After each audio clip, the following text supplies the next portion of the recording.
instead of yung mga tao na it's so passé already because Ganon?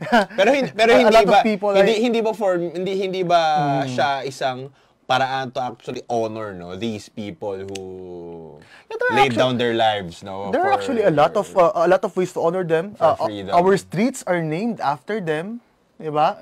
Kapag presidente, national highway, kapag secondary roads, 'di ba, mga senador. But still bro, hindi ba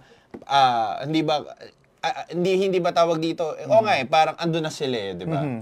At it's a way of honoring them to plastering by plastering their names and faces, no? It's a way for them to be remembered by the Filipino people. Kasi lalo na yung mga generations na hindi naman sila inabot or hindi familiar sa kanila, it would always spark this question na who are these people, no? And doon na magsisimula yung education sa kanila na, these people are the ones who fought for freedom, who fought for democracy back in their time, and this is the way to, preserving their memory and the efforts they poured. And kasi andito na siya, no? Bakit pa siya kailangang bagbaguhin? Tsaka mahal yan, Brad. Mahal yan ganyan kasi yun every time mag-change yung leadership, papalitan mo ng papalitan. Exactly. Mahal nun. Papalitan tsaka, yung design, papalitan yung structure, yung material. Di ba?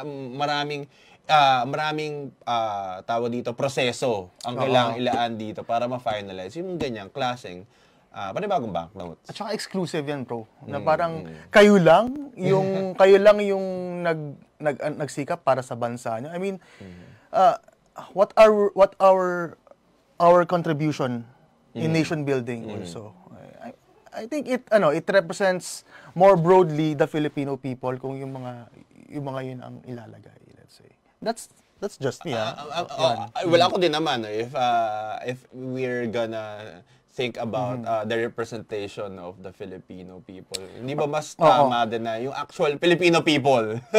Prominent na tawag dito yung mga heroes nga na talagang may ginawa para ma-attain natin yung demokrasya ang ating ine-enjoy ngayon.